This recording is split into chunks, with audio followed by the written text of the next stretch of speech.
Today we're going to talk about what is a healthy BMI for elderly adults.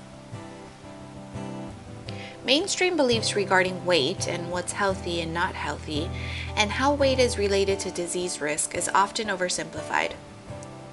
We are taught that being of a healthy weight is good, being overweight is bad, and being obese is even worse. But what most people don't know is that the definition of what's considered a healthy weight varies depending on a person's age.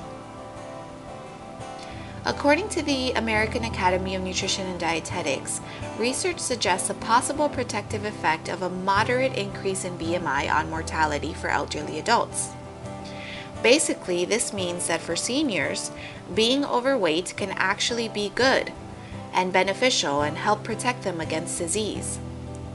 Now, this is totally contradictory to what mainstream knowledge tells us about weight. And I know what you're thinking. Mind blown!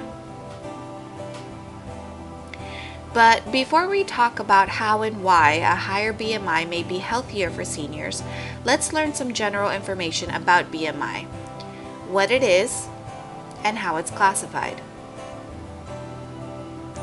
BMI stands for Body Mass Index.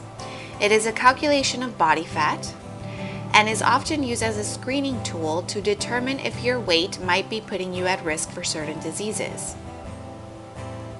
BMI is calculated based on a person's height and weight. And normally, the higher your BMI, the higher your risk for certain diseases such as heart disease, diabetes, high blood pressure, gallstones, osteoarthritis, sleep apnea, and even certain cancers. However, as I mentioned before, research is now showing that for elderly adults, this is not true. A higher BMI does not mean a higher risk for these diseases for seniors. In fact, it is the opposite. Higher BMIs corresponds with a decreased risk of mortality when talking about elderly adults. Now, there are 4 categories for BMI: underweight, normal or adequate weight, overweight, and obese. And these are the values that correspond to each category. So basically, anything less than 18.5 is considered underweight. If your BMI is between 18.5 to 24.9, it's considered normal or adequate. If you're between 25 to 29.9, you're considered overweight, and anything over 30 is considered obese. Now, for young to middle-aged adults, the goal is to have a BMI in the adequate range. But for seniors, it is more beneficial to have a moderately high BMI, which can fall somewhere between the overweight and obese ranges. One study that followed participants during a period of several years found that obese seniors, and by obese meaning that their BMI was greater than 30, were 6% less likely to die than their low weight or normal weight counterparts. Another study back in 2007 found that all-cause mortality risk was 11% lower in the overweight group and 17% lower in the obese groups compared to the normal weight groups. And in 2009, another study found that in older adults, ages 65 to 102, a higher BMI for both males and females was associated with increased survival. This is probably due to the fact that a higher BMI provides additional pounds which may be protective in the event of an illness, meaning that if a senior citizen falls ill, they have a couple pounds to fall back on.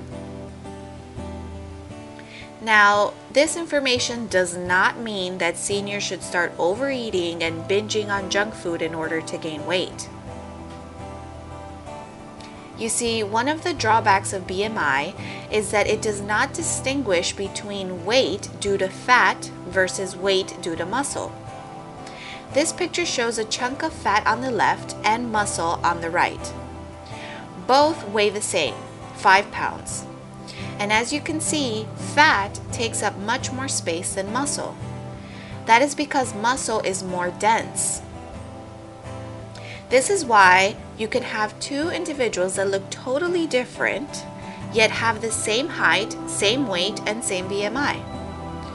The guy on the right is obviously obese and unhealthy, while the guy on the left is still considered obese based on his BMI, but he is obviously in much healthier shape.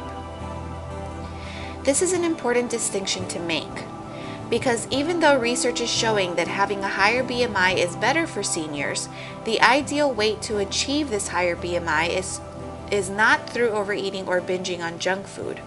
It is through healthy eating and regular exercise to maintain muscle mass. It is especially important for seniors to exercise regularly because as you age, your body naturally begins to lose muscle mass. This graph shows the relationship between muscle mass and age. As you can see, as your age increases and you get older, your muscle mass begins to go down.